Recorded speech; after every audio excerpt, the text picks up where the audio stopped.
Namo Samyang Adi Budaya. Namo Tassa Bhagavato Arahato Sama Sambuddhassa. Namo Sarve Bodhisattvaya Mahasattvaya.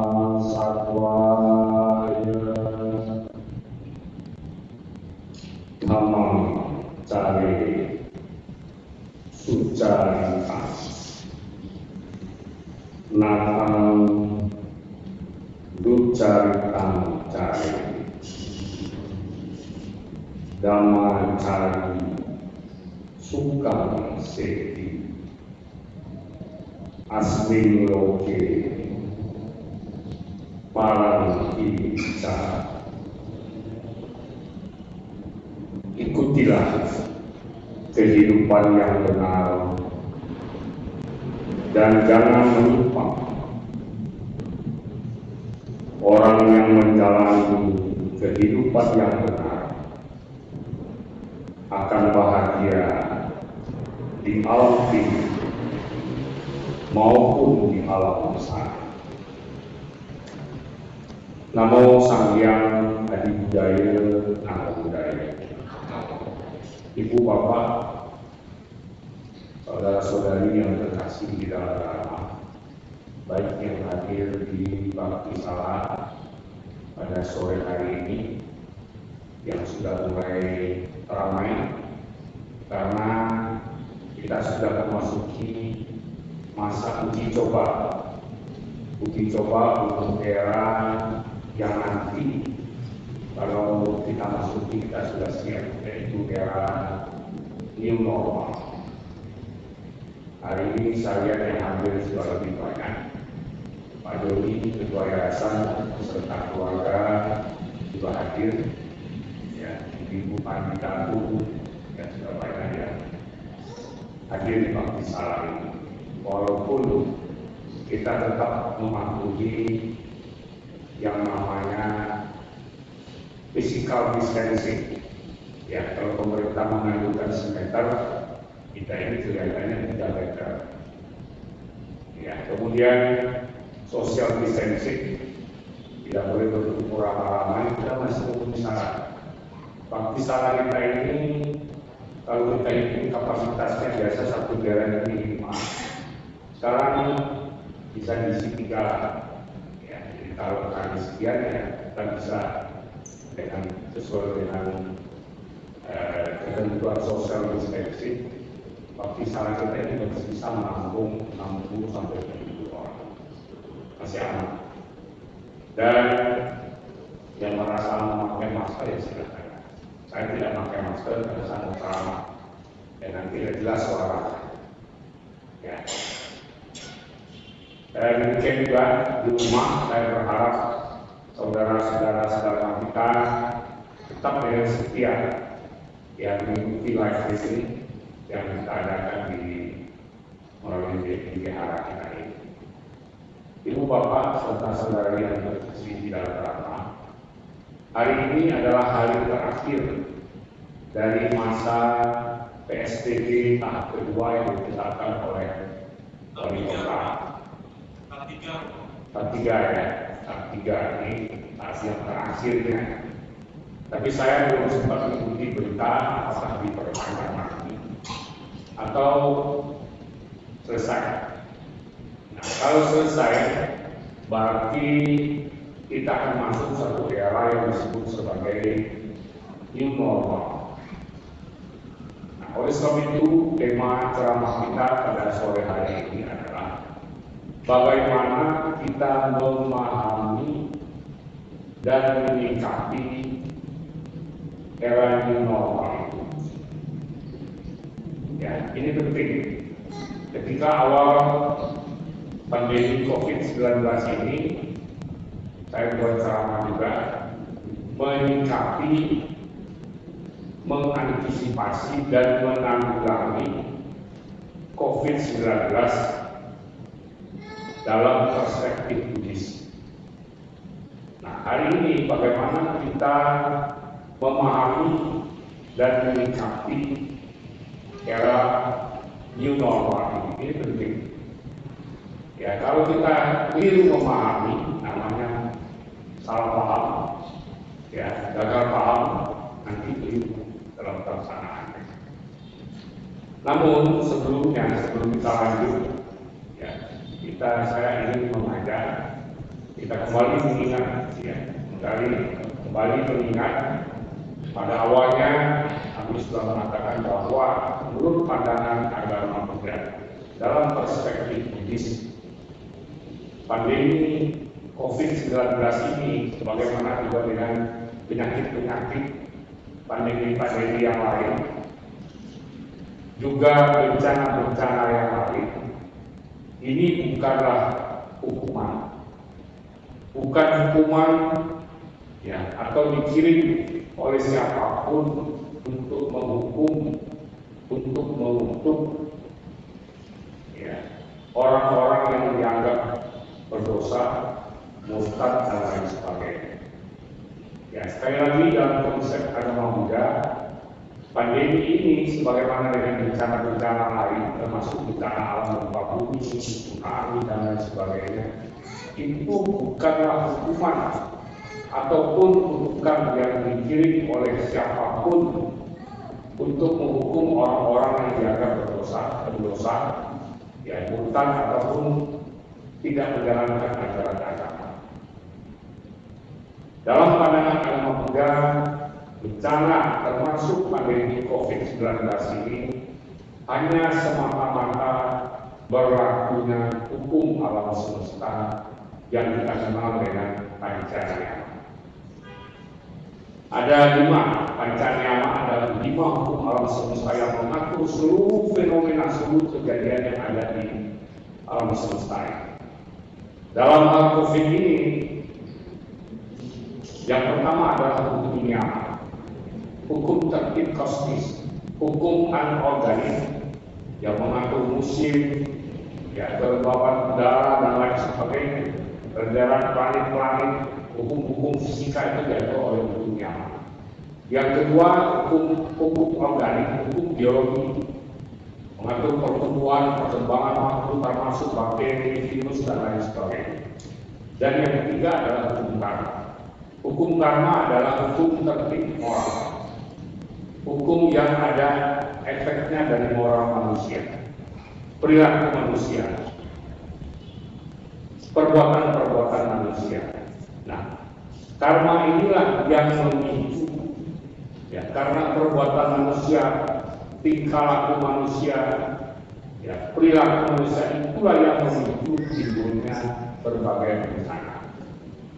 Sebagai manusia sudah mulai tidak bersahabat dengan alam, tidak mempedulikan alam, tidak melestarikan alam merusak alam.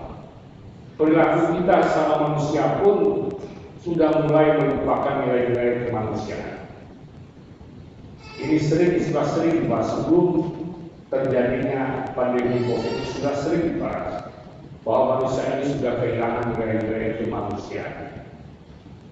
Nah, 3 hal inilah yang memicu timbulnya virus corona. Bukan kiriman siapa-siapa, bukan hukuman siapa-siapa, bukan kutukan siapa-siapa. Karena di dalam konsep Buddhis, konsep Buddha Dharma, tidak ada hukuman dan hadiah, tidak ada. Kalau ketika kita senang, rezeki berlimpah, ya, hidup nyaman, tenang, dikatakan dapat anugerah dari yang di atas. Ketika terjadi bencana, dikatakan dikutuk, dihukum, dalam konsep Buddha tidak ada. Dalam konsep Buddhis yang ada hanya sebab dan akibat. Ketika sebabnya timbul, pasti akan menimbulkan akibat. Nah, ini konsep dasar pemikiran kita mengenai virus corona ini, pandemi ini. Nah, setelah virus ini timbul, manusia mulai konsentrasi cari jalan keluar bagaimana bisa mengakhirinya. Macam-macam upaya dilakukan. Ya, di luar luar negeri yang untuk memutus mata rantai penyebaran COVID-19 ini di lockdown. Lockdown itu kunci. Ya, bayangkan kalau kita berada dalam sebuah gudang itu kunci, tidak boleh keluar kemana-mana. Dia bisa saja. Tapi untung di Indonesia Pak Presiden kita dan pemerintah kita tidak. Lockdown ini tidak bisa dilakukan di Indonesia karena orang Indonesia banyak yang hidup dari sektor informal. Ya, orang jualan, orang pisang pinggir jalan, jualan lontong, jualan kicap. Kalau di lockdown mereka pun tak boleh keluar, dan keluar apa-apa. Dan keluar itu bukan satu masalah besar. Masalah besarnya mau makan apa. Kalau yang masih punya duit, kita punya duit, bisa beli beras, masih bisa masak di rumah, masih bisa beli daging-daging frozen, masih bisa masak. Kalau orang tak punya duit, disuruh diam di rumah, stay at home, tidak apa-apa. Makannya bagaimana itu jadi masalahnya. Itu dari saya Indonesia. Untuk pemerintah akhirnya dengan bijaksana menetapkan PSBB, pembatasan sosial berskala besar, agak longgar. Buktinya apa? Orang yang Gojek masih boleh jalan, baik Gojek sepeda motor, mobil, orang yang jualan pun masih boleh. Ya, tukang tambal masih boleh buka. Nah, itulah PSBB. Ya, tetapi ternyata kemudian ini tidak berhasil, kurang berhasil. Di luar negeri ternyata lockdown pun tidak berhasil. Ya, nah kalau tidak berhasil, tentu pemerintah ini bertanggung jawab untuk mengakhiri. Bagaimana caranya? Kalau di luar negeri ada sekarang yang mungkin tidak disebutkan secara nyata, itu namanya herd immunity. Apa itu herd immunity? Kalau kita dengar begini, herd immunity adalah dibebaskan semua. Pasar boleh buka, supermarket boleh buka, tempat rekreasi buka, orang mau jalan silakan, mau pakai masker boleh, tidak pakai masker tidak apa-apa. Itu herd immunity. Apa artinya? Biar terjadi seleksi alam. Ya, natural selection. Itu berawal dari hukum evolusi dari Darwin. Katanya makhluk hidup di dunia ini nanti akan terjadi seleksi alam, natural selection. Alam akan menyeleksi siapa yang bisa berlanjut, siapa yang tidak bisa berlanjut. Dalam sejarah kita lihat itu bukan khayalan. Ada binatang dinosaurus, ya, ada ikan hiu raksasa di laut, ya, ada sepasang raksasa, kalau kalian ada ular raksasa, kalau tidak salah apa namanya, ular raksasa. Sekarang malah begini, ternyata binatang-binatang itu tidak sejarah. Kita tidak bisa menemukan satu ekor pun dinosaurus yang masih itu tidak bisa kita temukan, karena dia termakan oleh seleksi alam. Ya, seleksi alam ini, siapa yang tidak bisa beradaptasi, siapa yang tidak bisa menyesuaikan diri dengan alam, dengan sendirinya akan musnah. Dan natural selection ini bukan berarti orang yang pintar, orang yang cerdas, yang kuat, selamat, bukan. Ya. Seleksi alam ini, siapa yang bisa beradaptasi, hidupnya akan berlanjut.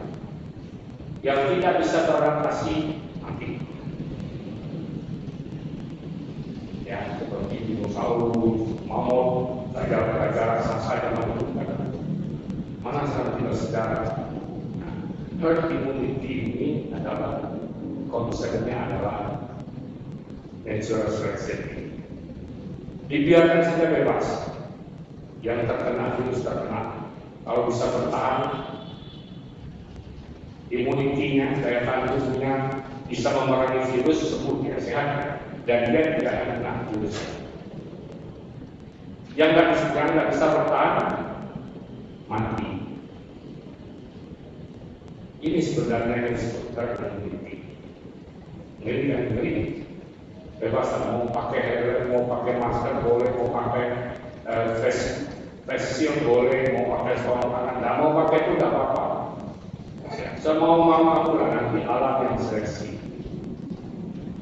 Diperkirakan kalau itu terjadi,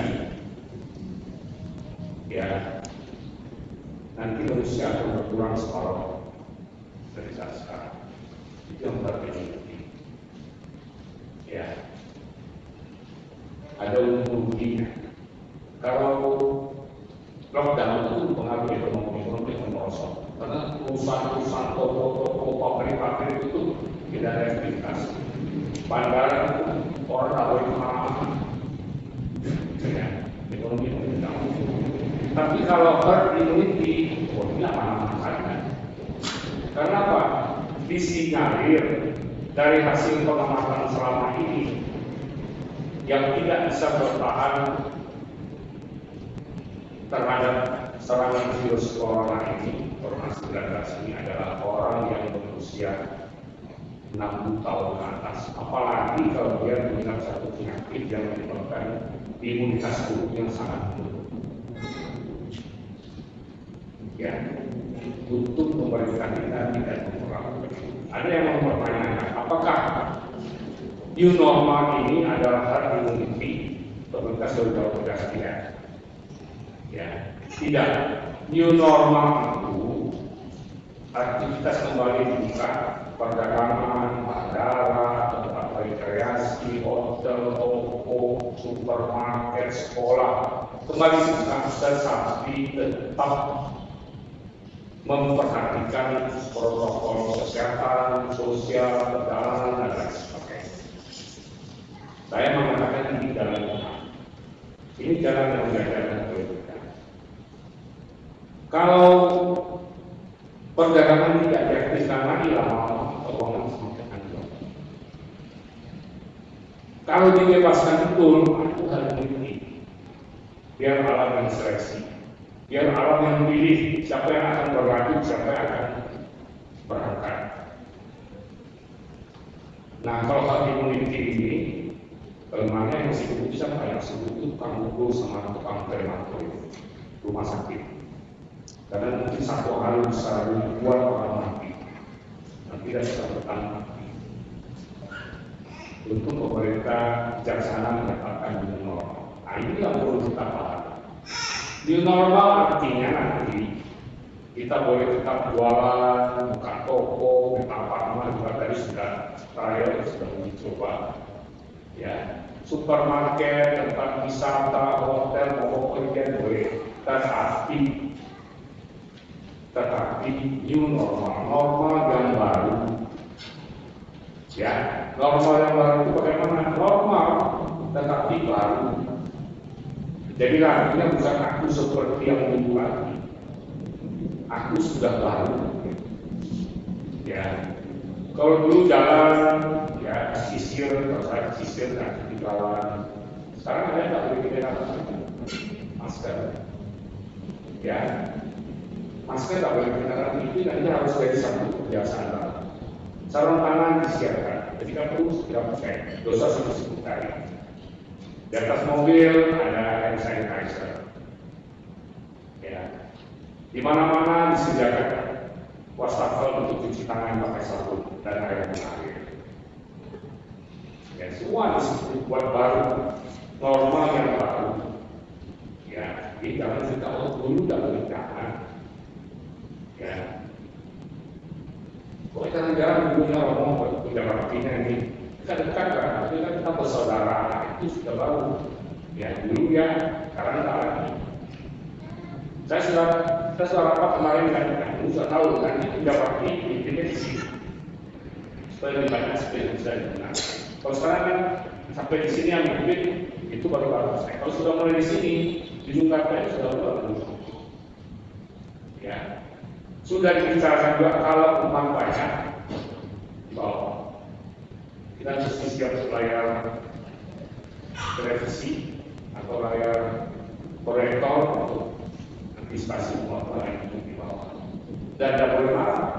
Kalau datang terlambat, kok saya di bawah, berarti saya tidak fit, tidak boleh. Ya itu normal. Datang ke vihara, cuci tangan dulu. Di sekolah pun kita sudah siap protokol. Ya, anak-anak mandiri nanti pintu mulai sekolah itu sudah kita bekali masker, face shield, pelindung wajah, ya kemudian botol air. Ya, dia tidak boleh minum pare-pare dan bawa botol air sendiri. Dan setelah ada yang rumah kita kasih satu kotak susu orang. Itu lambang dari menjaga kesehatan. Kalau yang biasanya dari untuk peduli kesehatan sekarang harus peduli. Ya, harus peduli. Saya biasanya minum susu agak apa? Ya, minum vitamin itu minum susu lupa-lupa, jangan lupa. Ya. Sekarang udah lupa, karena mau normal yang baru. Ya, cuma yang belum bisa new normalnya tidurnya. Itu saya selalu angkanya angka kecil. Ya, harusnya kalau sebelum saya harus jam 11. Misalnya jam 2 sampai jam 3. Ini yang belum bisa normal. Tapi saya harus berubah. Ya, karena harus tidur cukup, menjaga daya tahan. Olahraga saya senang olahraga. Ya walaupun tidak bisa main basket, tidak bisa main bulu tangkis, tidak bisa jalan bisa. Ya, jalan, katanya berjemur. Dulu kalau saya jalan, saya pertama kalau jalan pagi jam 10, ternyata jam 10 baru sehat. Karena mataharinya ya bagus untuk tulang. Nah, memang jam 10 saya kalau jalan mereka sebut paling cepat setengah 10, jam 10 sampai setengah 12 ya jalan. Itu namanya new normal. Ya, jadi new normal itu bagi kita umat Buddha itu adalah middle way, itu adalah jalan tengah, sangat bagus daripada herd immunity. Ya, kalau herd immunity berarti pokoknya berbeda. Ya, jadi pokoknya nanti, nah ini yang lebih pasti yang tua-tua yang sakit-sakit. Ya, kalau secara ekonomi tidak. Yang produktif tinggal, ya yang sudah royo sudah tidak produktif berangkat, itu hanya produktif. Jadi sekarang kita ini adalah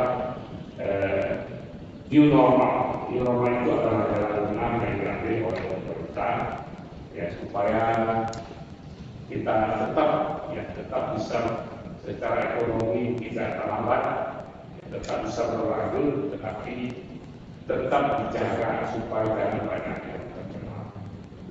Tinggal kita mau atau tidak.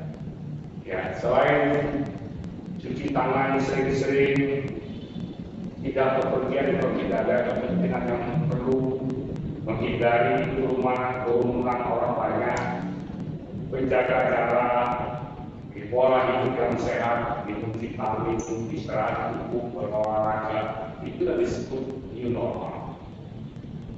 Dan sering bilang ke maaf jangan tersinggung. Saya paling nyinyir, ya kadang-kadang itu suka lupa. Maaf, ya bapak-bapak saya umat itu tidak banyak bapak-bapak, itu suka lupa. Ya. Kalau sudah ngomong lama-lama semakin dekat. Ya hampir nempel telinga sama telinga. Ya, nah itu. Dan jaga jarak. Nanti normal saja.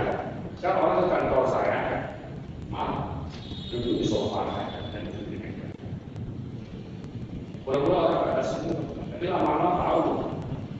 Di rumah orang meninggal nggak pernah sama dekat. Selesai supaya makan kue orang ada bangku yang kosong satu di gereja. Saya kasih bangku, ada itu jaga diri sendiri. Ketika kita menjaga diri sendiri, baru kita menjaga orang lain. Kalau semua orang itu menjaga diri, kita sendiri bagi dengan orang lain. Ini adalah negara. Ya, nah, jadi kita harus memahami inilah hakikat kehidupan yang dikatakan oleh Buddha. Kita jangan kaget. New normal itu berubah dari yang dulu. Memang pada dasarnya, pada hakikatnya itu berubah. Yang kita bilang anicca itu kematian kita.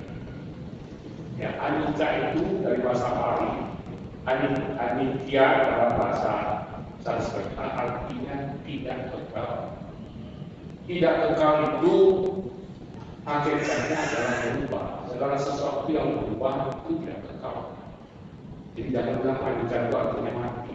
Mati itu termasuk salah satu fenomena dari anicca. Bukan artinya anicca. Ya, anicca itu ketidakkekalan. Ketidakkekalan itu hakikatnya berubah, selalu berubah. Jadi umat Buddha ini sebenarnya yang paling harusnya paling bisa berubah. Karena kalau Buddha saudara dalam Tilakana sampai Sangkara anicca, sampai Sangkara Buddha, sampai Dhamma yang lupa. Jadi kalau terjadi perubahan, maka Buddha jangan ngomong-ngomong, jangan nolak. Memang perubahan itu adalah hakikat kehidupan, itu akan kita Buddha. Ya. Nah, kemudian hari ini saya mau bicara juga mengenai dampak dari COVID-19. Jadi nanti di normalnya dampaknya juga harus kita perhatikan. Kalau dampak ekonomi bisa disebut orang-orang yang di sektor informal, kalau terjadi lockdown parah, PSBB agak parah, ya agak parah kalau orang yang dari ditinjau dari dampak ekonominya, toko-toko tutup, ya perusahaan-perusahaan tutup, karyawan banyak yang makan, ada yang diberhentikan. Nah, kalau nanti dengan new normal, ini bisa diatasi. Kemudian dampak yang kedua itu dampak kehidupan. Ya, kehidupan itu berubah. Ada orang yang tidak bisa menerima perubahan ini. Susah dia menerima perubahan. Ketika kita menolak terjadinya perubahan, bagaimana kita menolak hal-hal lain, itulah namanya penderitaan. Penderitaan bukan timbul dari masalah. Penderitaan timbul ketika kita menolak masalah. Ya, kita maunya makan nasi goreng, dikasih mie goreng, ya tidak susah. Dan orang itu menjadi sama. Walaupun sama-sama apa? Ya, penolakan itulah yang disebut sebagai penolakan. Kemudian yang ketiga adalah dampak fisik. Ya, kemarin saya pas masuk penjara ada anak tinggal namanya.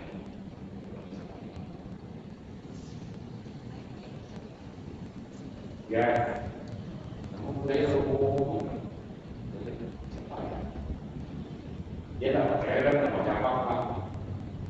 Nah, itu mau main, lupa loh mau main, dengan dia lupa saya. Jangan oh iya ingat ya, gemuk, wah kok gemuk sekarang sampai lupa loh kata mamanya terkait makan itu dampak kepada fisik. Ya, ini gua ada yang apa ada yang enak ya karena makan terus bergerak-gerak, nah itu dampak secara fisik. Ya, kemudian dampak secara psikis. Dampak secara fisik ini juga kemarin saya bilang apa namanya cabin fever ya orang yang cabin fever syndrome.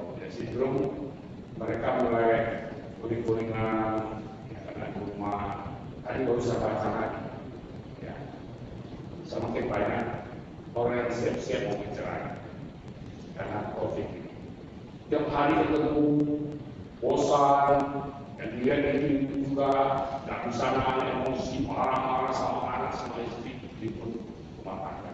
Ini masalah psikis ya, biasanya suami istri kita bilang kalau dia ketemu buat kita itu masalah Ini pagi yang dari itu juga. Dulu lagi. Akhirnya sampai marah-marah. Terus sekarang sakit tidak di RSD, kalau di RSD tempat psikis. Ya, kalau di rumah sakit tempat fisik. Karena di wihara saya bicara tempat batin, tempat spiritual. Ya, banyak orang katanya yang sekarang sudah mulai kurang keyakinan agama. Kenapa? Mana? Bisa kita sakit, bisa kita diserang pandemi, berdoa siapa Tuhan. Mana ada? Mana Tuhan? Ya, apa jawabannya?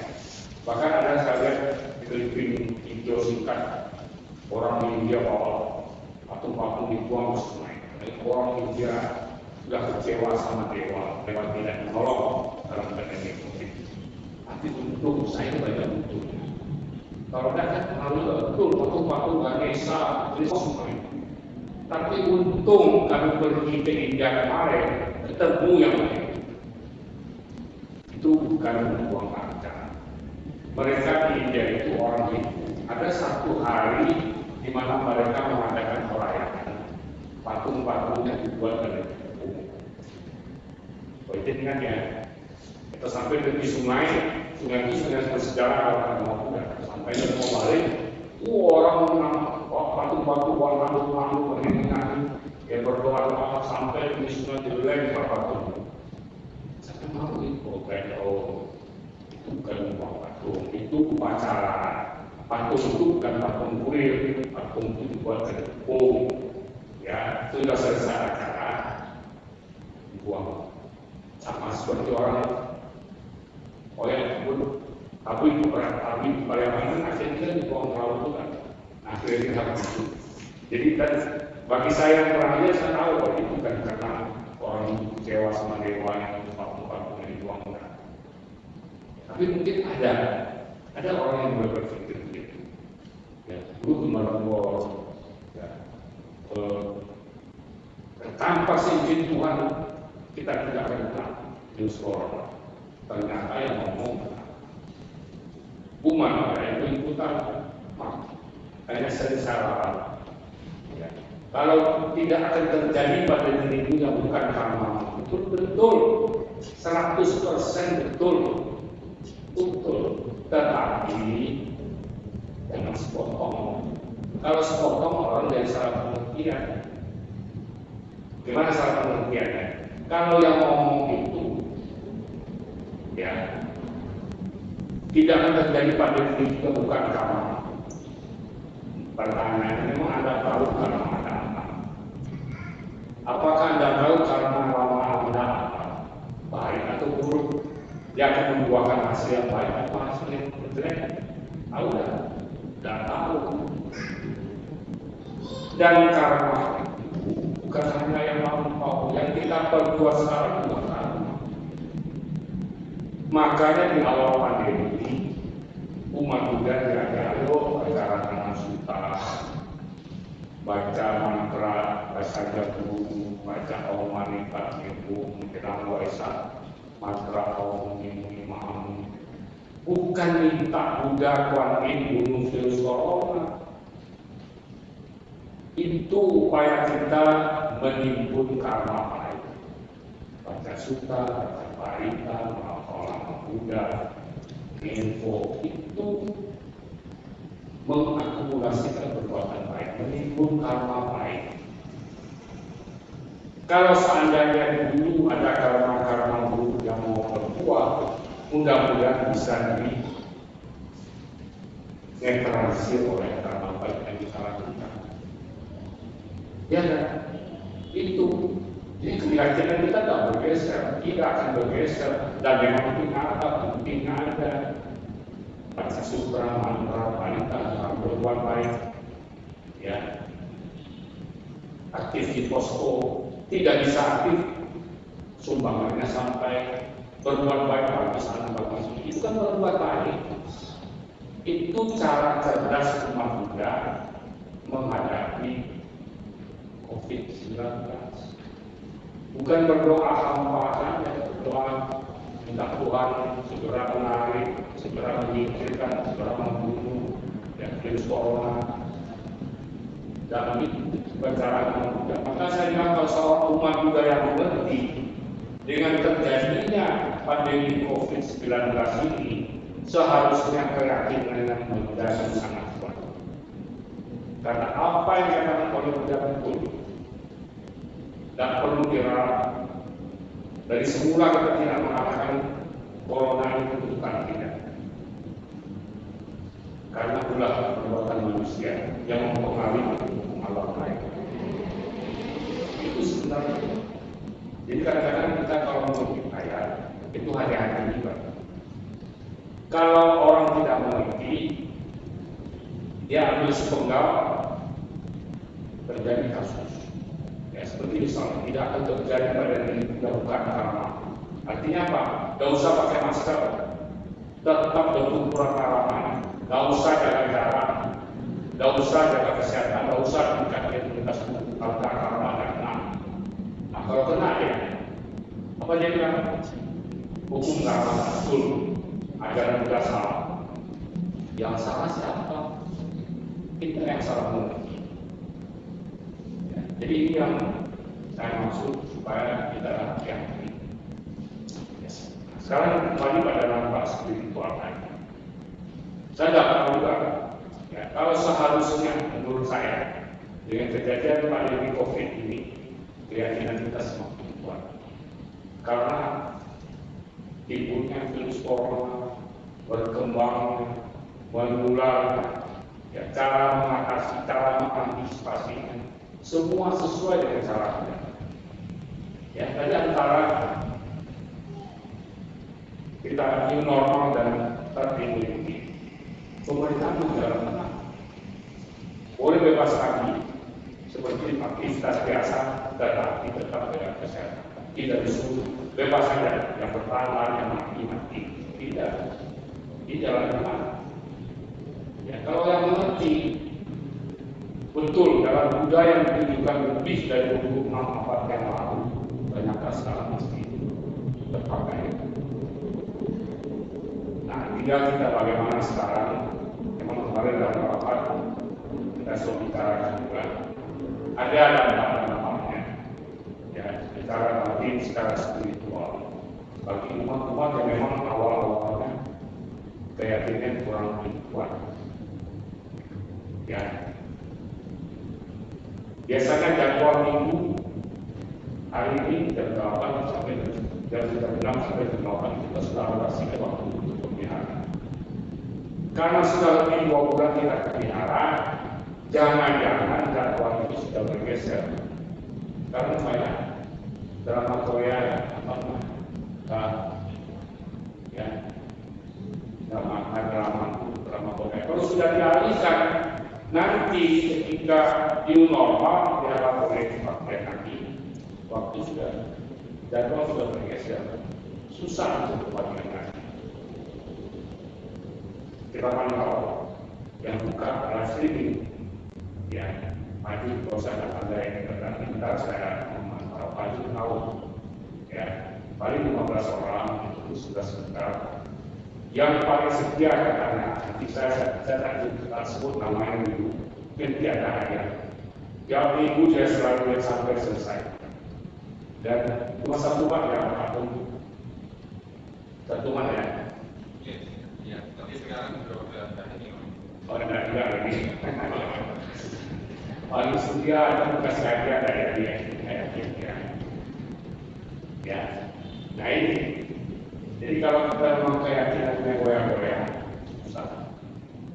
Ya, nah sekarang kalau kita lihat para tabiat kita, rata-rata sudah termasuk kalau orang Singapura bilang apa namanya usia emas, ya rata-rata sudah 60 ke atas, rata-rata.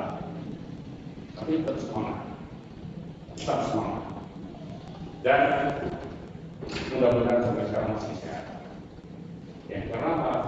Karena orang ini ya, kita penuh masker, cuci tangan, jaga jarak, ya sampai ada bos sudah ketemu itu terus ya itulah Kan sudah bilang, kalau kita mengerti, ya, kita tahu kita akan bebas dari dosa. Tapi kalau yang kita tidak tahu, berada dalam ketidaktahuan, dalam arti setelah penderitaan. Ya, tidak terasa sakit. Di posko kita pun banyak yang sudah usia emas. Ya. Nah, jadi sekali lagi perhatikan juga jangan sampai nanti ada dampak yang tidak kita inginkan dari dampak batin atau spiritual. Ya, kita hari ini mencoba, kita masih tunggu informasi bagaimana kelanjutan dari PSBB yang tahap 3 yang berakhir. Kalau tahap 3-nya berakhir, berarti kita akan masuk era yang normal. Dan kita tunggulah dulu. Kalau seumpamanya ini memang terbuka lagi, yang new normal tidak lanjut PSBB. 2 minggu ke depan kita akan mulai seperti new normal dengan tata cara tatanan yang baru, yang dulu. Ya, sekarang tanggal 7 ya, depan 14, tanggal 21 kita akan umumkan pada orang tidak aktif seperti biasa. Tapi tetap dengan protokol, physical distancing, social distancing, ya, cuci tangan sebelum masuk, dan nanti ada tugas, ya, di scan dulu temperatur tubuhnya. Yang kita buat selebaran nanti yang merasa kurang sehat, batuk, flu, demam, berdiam saja. Sampai di sini di scan 38 lebih, ya. Nah, yang menunggu yang memang ulama. Ya, saudara, ini bisa masuk lagi. Kalau tadi sebelum begitu ya, cuma merantau. Ya, untuk kalau kondisi panas ini, jadi panas, turun dari meditasi. Kalau sudah turun itu dia masih tinggi, jangan malu-malu. Ya, ini tatanan baru yang harus kita terapkan di BH. Ya, nanti sepatu diletakkan 2, nanti ada berkuasa semprot desinfektan. Kita sediakan karpet desinfektan itu. Kita buka ke sana dan tidak, nanti ada kain lapnya, tapi kita sudah diinterogasi oleh desinfektan. Itu jangan dipindah, ya. Jauh-jauh mana saya mau di sini, ya di sini. Kita selesaikan protokol. Kemudian selesai kerja bakti, besok Senin pagi semprot. Ya, Sabtu sore semprot. Wah, tidak ada makan kan? Itu sesuai dengan ajaran juga patuh. Jadi orang yang patuh jangan suka melanggar. Ya, nanti akan kita sampaikan prosedur tetapnya bagaimana nanti menghadapi new normal. Itu saja dalam bagaimana yang dapat kami sampaikan, dan selanjutnya ada beberapa pengumuman yang perlu kami sampaikan. Di sekolah manusia kita sudah siap untuk penerimaan siswa baru. Ya, manusia sudah siap. Ya, kita sudah siapkan, tidak beberapa hal lagi kita akan tanya bagaimana nanti wajah-wajah anak manusia ketika mulai sekolah. Kita kasih masker, kita kasih face shield, kasih botol air, kasih fedoran, kasih sarung tangan, agar kita bisa gunakan. Dan tempat cuci tangan itu kita sudah siapkan lebih banyak lagi. Ya, dananya sama-sama kita jaga. Nanti murid manusia pakai ketika sekolah, umat pelihara pakai yang mau kita. Ya, kita sudah pesan. Karena kebetulan bisa dipenuhi dengan keseluruhan dana bos dan seperti wastafel yang tiga wastafel sistem dijadikan. Agak mahal memang, tapi karena bisa dana bos kita mahal. Ya, dulu Kemudian juga ya kita akan lakukan nanti saat dan ketemu dengan anak. Dalam sebentar lagi juga mereka akan ada Graduation Day secara SMP ya, SMP mau ada, ya SMP mau adakan secara ini ya yang foto dan pengacaranya dan pengumuman ini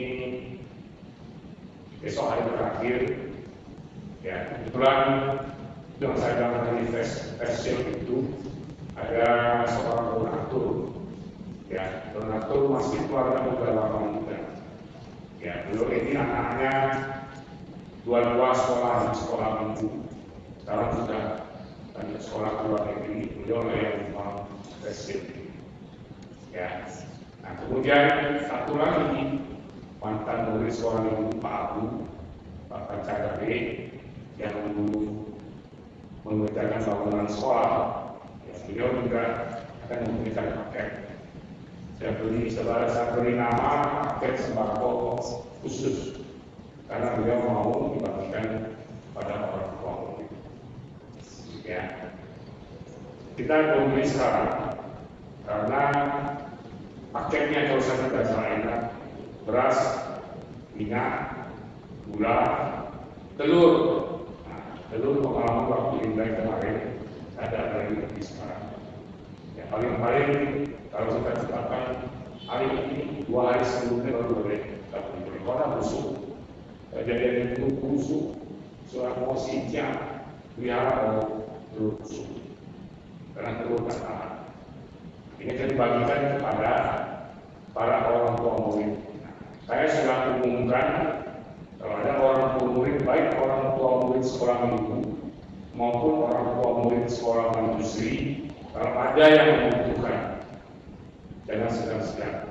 Ya kalau dulu susu buat nama itu, mereka kan kadang-kadang segan. Ya, IC justru buat di Japria ya, sama guru kelas saja. Jadi kalau mereka mau di guru kelas, saya belum tahu apa banyak. Soalnya ya, main ya. Nanti saya telepon, mau akunnya berapa banyak mau kita siapkan. Ya, sekali lagi kalau ada yang berbaik hati, ada tahu orang tua murid, ya, yang membutuhkan bantuan ini silakan. Dan ini mungkin akhir dari posko kita sebagai paket. Ya, karena dana juga sudah terbatas, ya, kita sudah masuk situasi new normal. Mudah-mudahan yang terdampak secara ekonomi dan secara kehidupan mereka sudah bisa beraktivitas lagi seperti biasa. Ya, jadi melihat perkembangan selanjutnya. Mungkin itu yang dapat kami sampaikan. Ya, sekali lagi terima kasih atas perhatiannya. Semoga bermanfaat bagi kita semua untuk lebih memahami dan menyikapi era normal yang sekarang ini kita masuk. Terima kasih, selamat malam. Semoga semua makhluk hidup dalam keadaan tenang.